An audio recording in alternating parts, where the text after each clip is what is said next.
বন্ধুরা পাকিস্তানকে উচিত শিক্ষা দিল ভারত। হ্যাঁ বন্ধুরা, যদিও আমরা আগে থেকেই জানতাম যে এই ম্যাচটা কিন্তু আমাদের ভারতই জিতবে অবশেষে। এবং বন্ধুরা এই ম্যাচটা যদি আমরা দেখি যে প্রথমে পাকিস্তান টস জিতে ব্যাট ধরতে আসে এবং তারা ভাবে যে আমরা ভারতের উপর একটা হিউজ টার্গেট দেবো, 180-র উপরে রান যাবে। ভাই অত সোজা না, ঠিক আছে।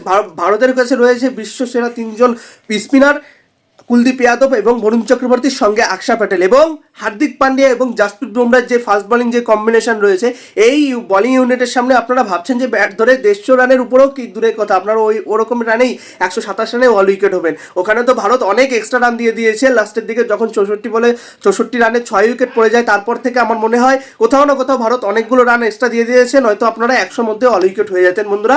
এখানে আমরা তারপরে দেখছি যে প্রথম ওভারেই কিন্তু এক রানে একটা উইকেট পড়ে যায় এবং এই স্যাম আইয়ুবই কিন্তু বলেছিলেন যে আমি যখন বুমরার বিপক্ষে খেলবো তখন আমি বুমরাকে অনেক মারবো।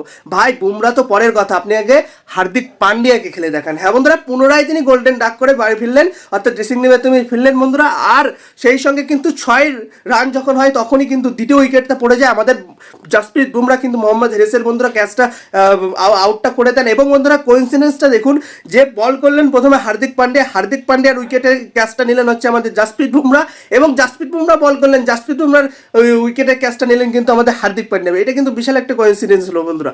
এবং তারপরে আমরা দেখতে পাচ্ছি যে আর বন্ধুরা যখন আমাদের স্পিনারটা ঢোকে তখন কিন্তু একদম মাজা ভেঙে দেয় পাকিস্তানের বন্ধুরা। ওখানে আমরা দেখতে পাচ্ছি বিশেষ করে আমাদের কুলদীপ যাদব পুনরায় তিনি 4 ওভারে 18 রান দিয়ে 3টে গুরুত্বপূর্ণ উইকেট নেন এবং পুনরায় তিনি হ্যাটট্রিকের এসে আসেন, কিন্তু দুর্ভাগ্যজনক তিনি কিন্তু হ্যাটট্রিকটা নিতে পারেন না বন্ধুরা। আর সঙ্গে ছিলেন আমাদের অক্ষর প্যাটেল বন্ধুরা, 4 ওভারে 18 রান দিয়ে 2টো গুরুত্বপূর্ণ উইকেট নেন। সঙ্গে বরুণ চক্রবর্তী 4 ওভারে 24 রান দিয়ে 1টি গুরুত্বপূর্ণ উইকেট নেন বন্ধুরা।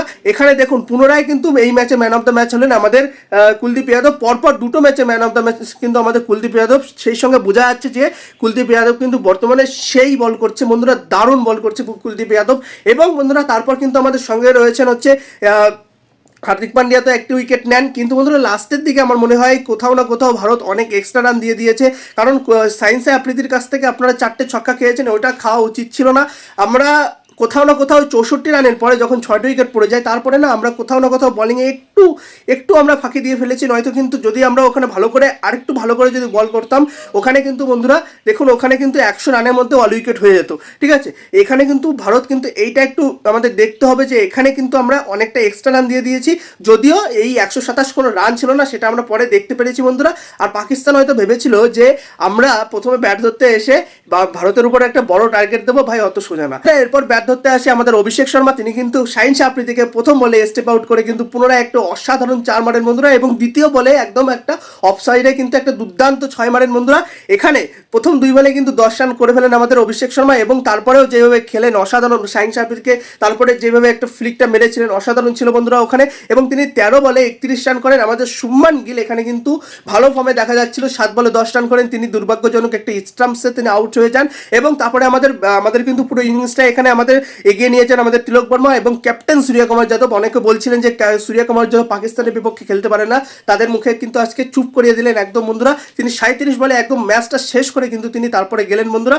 এখানে সঙ্গে কিন্তু আমাদের তিলক বর্মা কিন্তু ভালো খেলেছেন বন্ধুরা। ওইটাতে তিনি যেই বলটা আউট হয়েছেন, শ্যাম আইয়ুবও 3টে উইকেট নিয়েছেন, কিন্তু যেই বলটা তিনি আউট হয়েছেন ওটা কিন্তু একটু বেশি স্পিন ঘুরে গেছিল, ঠিক আছে।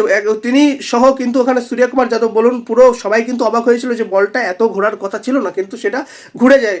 এবং বন্ধুরা আমাদের তারপরে শিবম দুবে বন্ধুরা ওখানে কিন্তু 7 বলে তিনিও 10 মানেন, এবং শিবম দুবে যার জায়েন্ট প্লেয়ার, উনি কিন্তু যেই পরিমাণে একটা শটটা মারলেন, এত জোরে একটা শটটা মারলেন, দুর্দান্ত ছিল। এবং আমি একটু অবাক হয়েছিলাম যে শিবম দুবেকে আজকের ম্যাচে কেন বল দেওয়া হলো না। গত ম্যাচে তিনি 3টে গুরুত্বপূর্ণ উইকেট নিয়েছেন, যখন আপনারা অভিষেক শর্মাকে বল দিয়েছেন 1 ওভার, তো তখন আপনি শিবম দুবেকেও কিন্তু 1 ওভার দেওয়া উচিত ছিল, তিনি কিন্তু 1টা ওভার অন্তত কিন্তু ডিজার্ভ করতেন বন্ধুরা।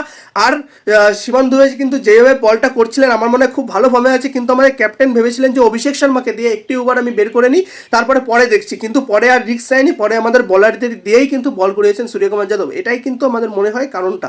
এবং বন্ধুরা তারপরে তো আমাদের সূর্যকুমার যাদব 37 বলে 47 রান করেন, 5টা 4 ও 1টি 6 মারেন, এবং 6টা কিরকম মারেন পুরো ম্যাচটা শেষ করে দেন, ঠিক আছে। পুরো একদম লেগ সাইডে একটা অসাধারণ একটা 6 মারেন বন্ধুরা, এবং ভারত ইজি একদম কিন্তু 15 ওভার 5 বলে কিন্তু 131 রান করে ফেলে, এবং 3টে উইকেটের বিনিময়ে এবং 7 উইকেট আর কি ভারত জিতে যায় বন্ধুরা।